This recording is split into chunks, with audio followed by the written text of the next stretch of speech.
What is up, everybody? Welcome back to the Tomatito Boxing Show. And we had an amazing three-title fight card uh, out in Japan. And if you missed it, it's probably because it aired during the middle of the night. I believe the first card or the first fight of the five-fight card ended up airing sometime around 2 in the morning. And then it went from there. So one of those cards similar to like the Fulton Inoue and the last fights that we've seen from Naoya, usually on Tuesdays. This one at least happened on a weekend, but the main event kicks off usually around 4 or 5 in the morning by the time it gets around to it. And if you happen to wake up and watch those, and you happen to be having the card air in your time zone around those times, the middle of the night, and you lose sleep to be able to watch those fights like I have in the past, it basically destroys your whole day. So the only little hope that you have is that you end up watching some quality, amazing fights, some shock and awe, if you will, and that's what we got. 3 major title fights, 3 major titles on the line on this big card that took place out in Tokyo, Japan. And they all basically correlate with one another, and I'll let you know how. And for that, we got to start with the main event. And the main event was none other than Junto Nakatani, who is starting to knock on the level of elite and possibly even legendary status with the body of work and the resume that he's putting together. Junto Nakatani moved up to 118 pounds to challenge Alejandro Santiago, who was the WBC champion at 118. If you remember a little bit about Santiago, he became champion when he fought for the WBC vacant title against none other than the legend himself, Nonito Donaire. A title that Nonito lost to Naoya Inoue, as Inoue was en route to become undisputed of 118, which he accomplished later the same year that he lifted the title in that rematch against Donaire.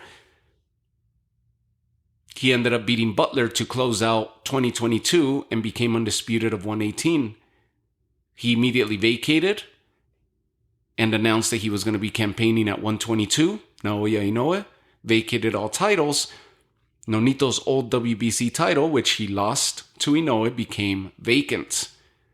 And several months later, he ended up challenging for that same WBC title once again. Enter Alejandro Santiago. Now, in that fight, Alejandro Santiago, who was a smaller fighter, but was quick to the punch, quick with deliveries, and basically outpointed and outmatched Nonito Donaire the entire way, the entire fight. He beat him to the punch.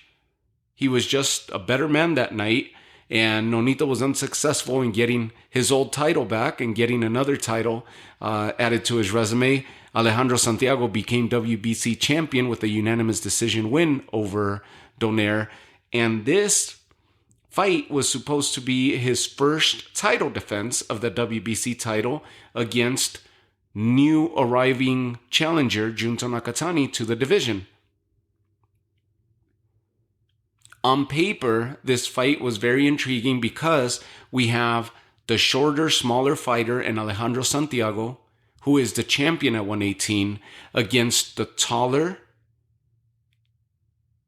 fast-handed, heavy-handed Junto Nakatani, who was moving up from 115 to challenge for this title. On paper, we saw, and just based on their body of work, we could analyze that Santiago was going to have quick in and out footwork,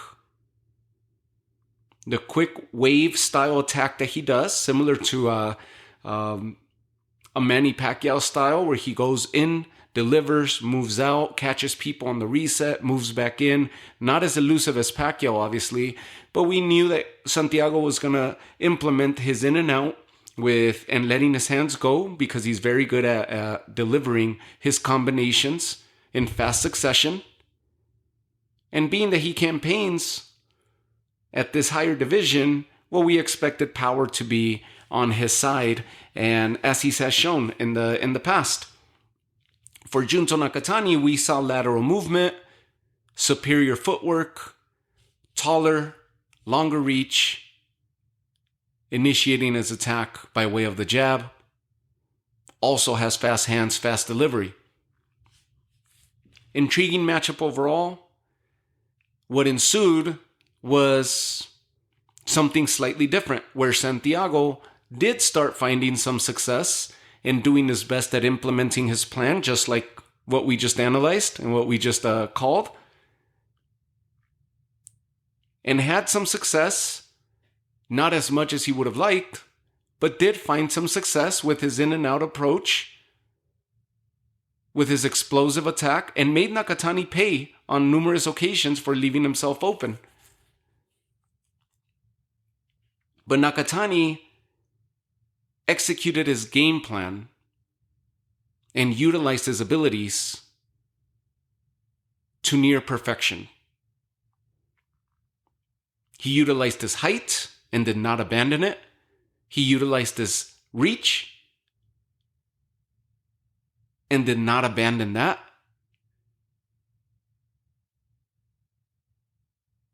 And generated his attacks by way of his jab. He set the pace early on, to which Santiago was doing his best to try to interrupt and try to switch momentum to his favor, and was unable to do so the entire night. Nakatani stayed consistent, would let his hands go, would make Santiago pay whenever he was lunging forward to an attack, and would then return to his rhythm of walking Santiago down with his jab.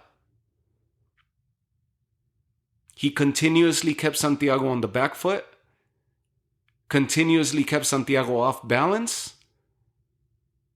initiating his attack with the jab and then following up by letting his hands go and putting combinations together. Combinations that were near flawless in succession, because he was landing. He was very successful with his combinations, catching Santiago from every which angle that his punches were flying from.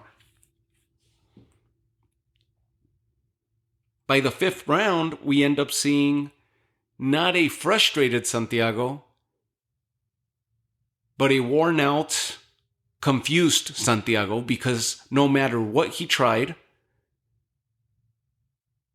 he wasn't able to find that ideal opening. He found success by way of counters, but it was minor success to the consistent work that Junto put together. And with that, Santiago was using a lot more energy. His stamina was dwindling, where Nakatani was in control of the pace.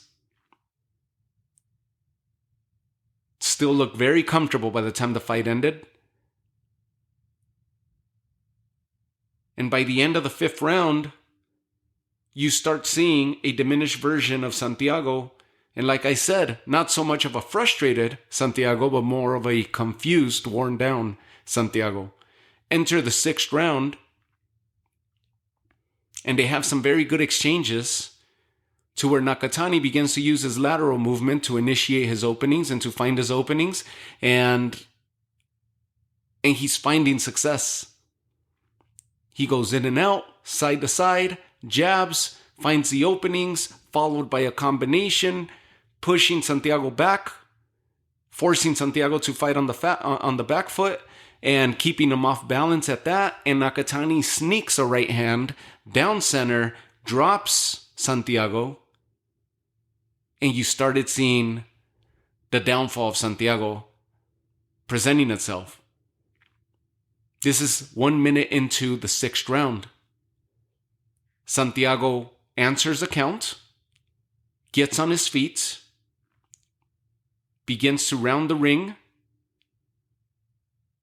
and as he's going about his roundabout, Nakatani closes in the distance, closes in on Santiago, lets his hands fly once again, which forced Santiago to get on the back foot, finding himself pinned against the corner, as he's trying to find his way out of the corner, Nakatani's letting those hands fly, and he catches Santiago again, drops him for the second time, and the fight was waved off. At that point, Nakatani comes away with the stoppage win and is the newly crowned WBC 118-pound champion.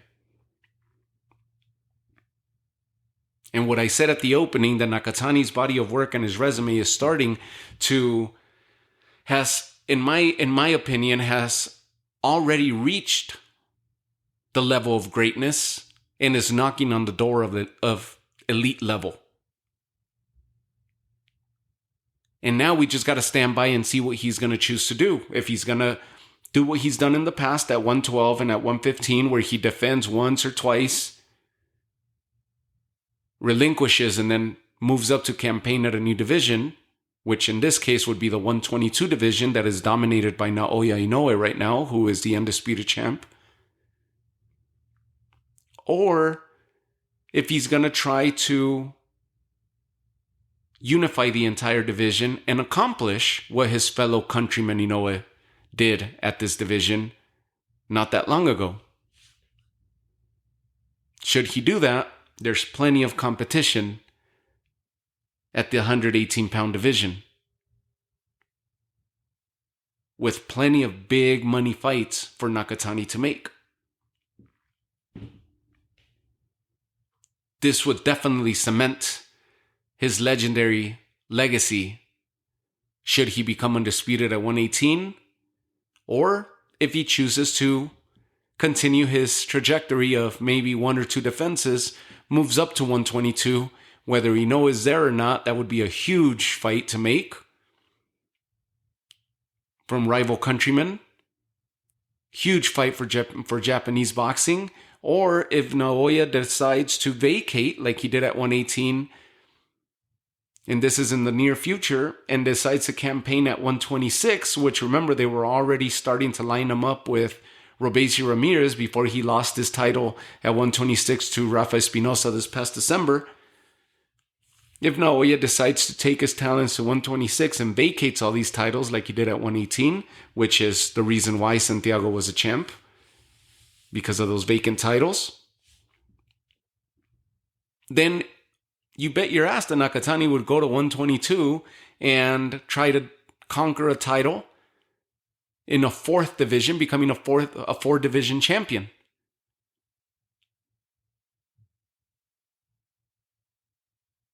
And making a stronger case for his resume and the body of work that he's been putting together as a professional. Should he decide to unify the division, now that he's the newest champion and the WBC champ, he has to face fellow countryman Takuma Inoue, younger brother of Naoya Inoue, who was also on this card. And this is the reason why all three fights on this card correlate with one another. Takuma is the WBA champion. Manny Rodriguez, Emmanuel Rodriguez, Puerto Rican fighter, he's the IBF champion. And Jason Maloney is the WBO champion. One half of the Maloney brothers. The other being Andrew Maloney, and a former victim of Junto Nakatani at 115 pounds. In an excellent fight between the two. That seems to be the most realistic route that Nakatani would, having beat one brother, is possibly going to go hunt after the other at this new division.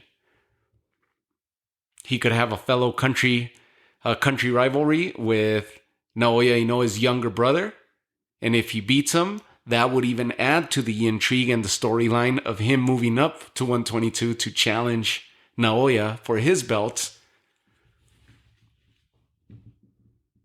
and go after the older brother. And Emmanuel Rodriguez, who's a great fighter, would possibly be the less intriguing of the storylines, but it would be a great fight between the two with two heavy-handed fighters, elusive, and would possibly be the lesser of the marketable fights at 118, but possibly the easier of the routes in unifying this division.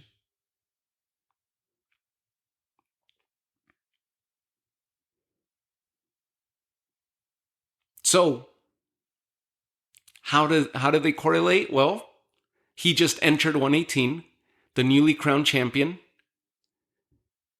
And I just mentioned one of the other champions, which happens to be Inoue's younger brother, Takuma Inoue. And Takuma Inoue is your WBA champ at Bantamweight, and he defeated legendary great Jerwin Ancajas, former champion himself. This was a crazy fight between the two, which ended in the 9th round. A fight in which up to about the 4th round was fought similar to that of a fencing match, where they were both lunging from a distance and finding success, picking their perfect shots, very calculated, very hesitant, very respectful of each other's power, until the 4th round started. From the 4th round on, Takuma abandons his plan, and you hear the translators and the commentators explain that Takuma has abandoned his plan and it's going to backfire because Ancajas is the heavier puncher. And that style of basically going forehead to forehead, fighting in the pocket, favors Ancajas greatly. He wants to firefights. Jerwin Ancajas has found success his entire career exchanging in the pocket. Takuma accepted the challenge, stood in front of him, and they began to destroy each other's body. Over and over and over, sneaking in uppercuts, varying the attack from time to time, but with both return to beating the body on their opponent.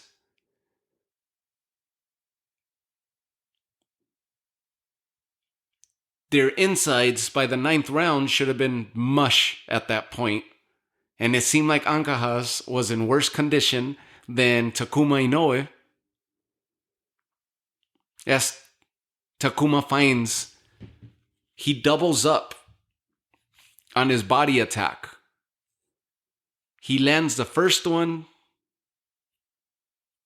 which generated an expression of pain from Ancajas, and he immediately followed that punch right on the solar plexus with the second nasty body shot, which floored Ancajas. And that was all she wrote. He was not going to answer the count.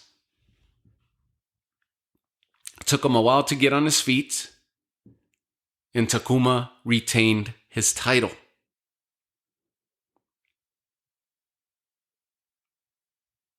How did Takuma become champion?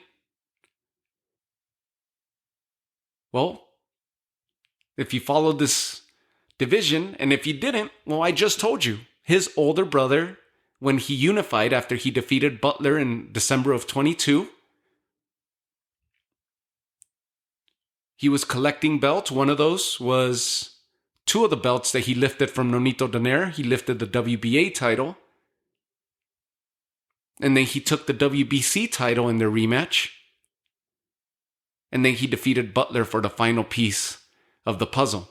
Late December. Then he vacated the titles. Enter Santiago Donaire when they fought for that WBC title, in which Santiago defeated Donaire by unanimous decision. And this was his first defense against Junto Nakatani, where he was unsuccessful. Now enter the reign of Nakatani at 118. Well, the WBA title was also vacated, right? Naoya vacated all titles at 118, and the WBA was vacated, to which his brother ended up fighting Liborio Solis in April of last year. He beat Solis by unanimous decision in what was a fairly one-sided affair, as the scorecards displayed similar. And this was the first defense of his title, just like Santiago, except Takuma was successful in defending his title, whereas Santiago relinquished it to Nakatani in the main event. Takuma successfully defends his WBA title and now is in the company of Junto Nakatani, Manny Rodriguez, and Jason Maloney. Awesome storyline there if we end up getting Nakatani and Inoue. And if Nakatani's successful, then we're lining up for a big brother showdown with Naoya and Nakatani, as he's just putting together an excellent body of work. For Takuma, his goals are to become undisputed at 118, just like his brother accomplished. So he's looking to face Nakatani, but he's potentially going to take the Manny Rodriguez fight should we see Nakatani, which seems like the more marketable fight to make would be between Nakatani and Maloney up next, and fighting the brother of a former victim of his and Andrew Maloney. That being Jason Maloney Nakatani in a showdown. Meanwhile, Takuma could go face Manny Rodriguez and Unify in that direction. That would set up, should both of them be successful, Nakatani bringing 2 titles to the table, Takuma bringing the other 2, the WBA and the IBF, and then we have a 4-title undisputed showdown between fellow countrymen.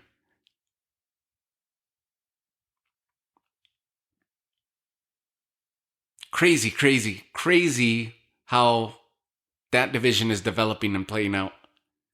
And last but not least, 2 fighters, the 3rd title fight that was on this card was 2 fighters who were competing for a vacant title. Christian Bacasuega from Mexico, who stepped into the ring with a 22-4-2 record, 9 knockouts to his favor, against Kosei Tanaka, who stepped in at 19-1 with 11 knockouts to his favor. Both of these fighters faced off against one another for the WBO super flyweight title at 115 pounds, which happened to be a vacant title. Both fighters fighting for the vacant WBO title at 115. Well, who was a former champion of this division, that held this title? Junto Nakatani. He vacated his belt, his WBO belt at 115, to challenge Santiago at 118 for his WBC title. He's a champion at 118 now, and the WBO title being vacated at 115 posed Bacasuega and Kosei against one another. In what was a very entertaining back and forth fight, a tight contest between the two.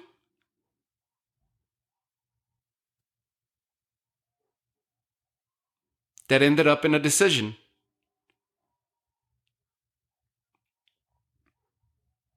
All 12 rounds.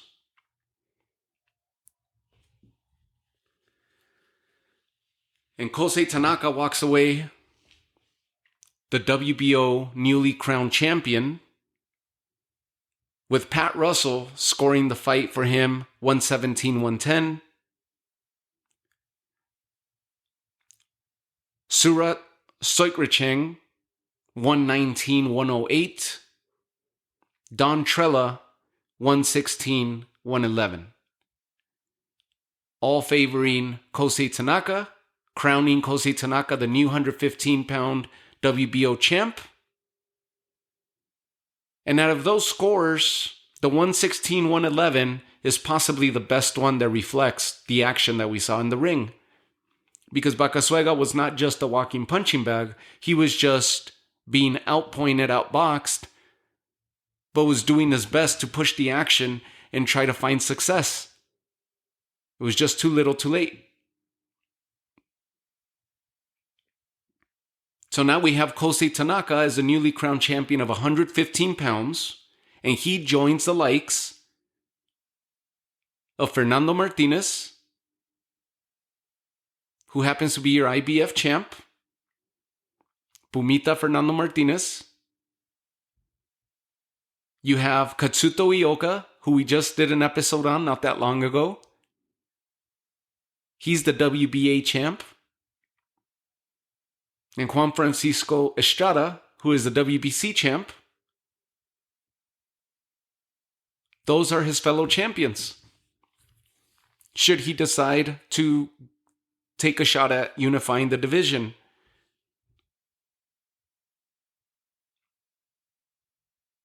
Pumita Martinez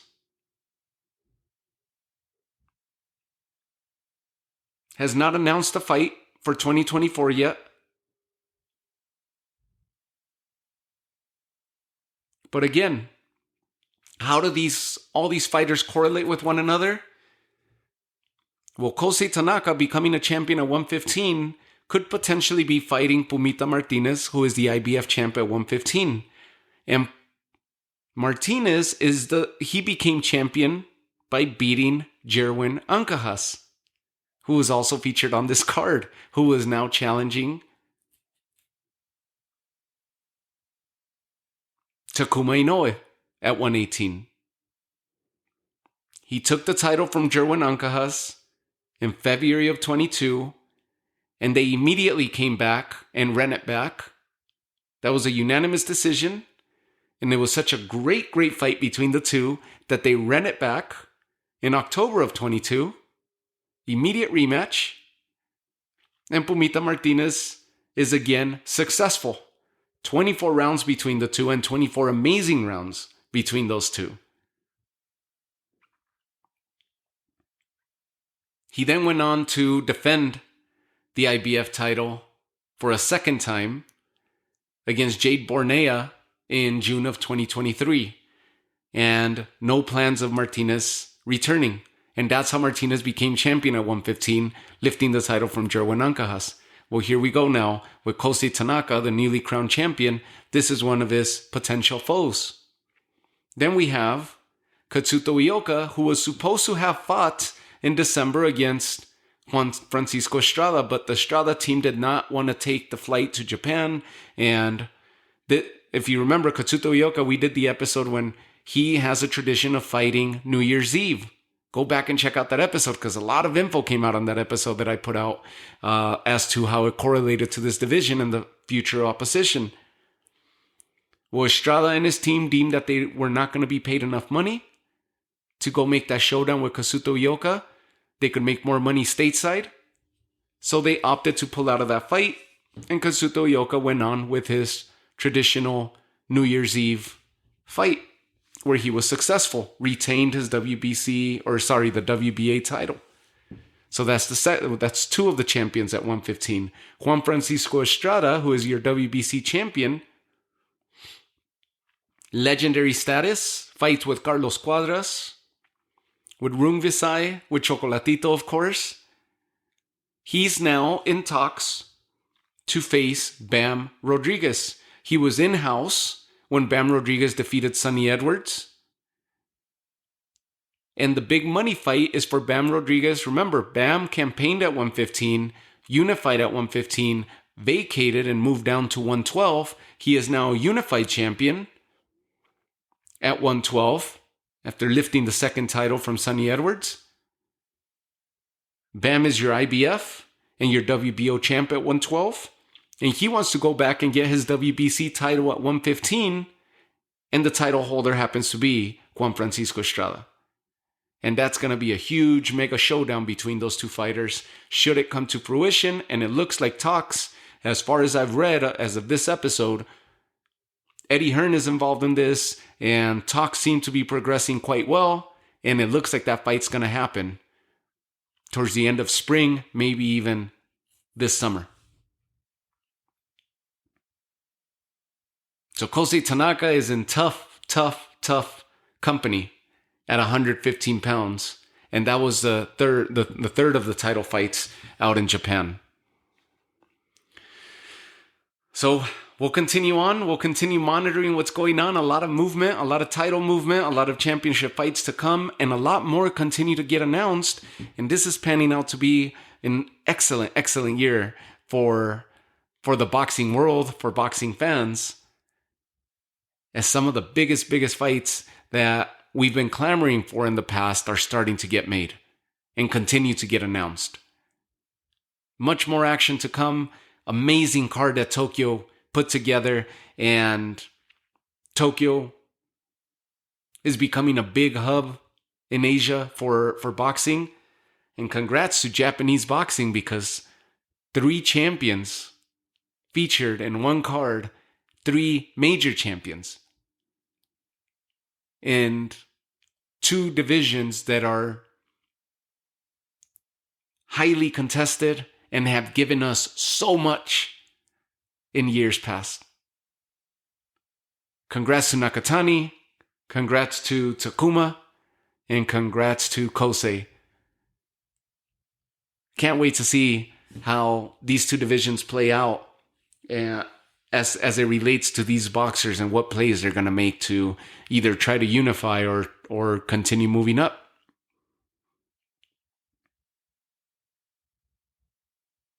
So I'll leave you guys with that. Thank you guys again for tuning in. I will catch you all in the next episode. Take care of yourselves. Have a safe night. And again, I send you guys all the love and support right back. Thank you so much. Have a good night.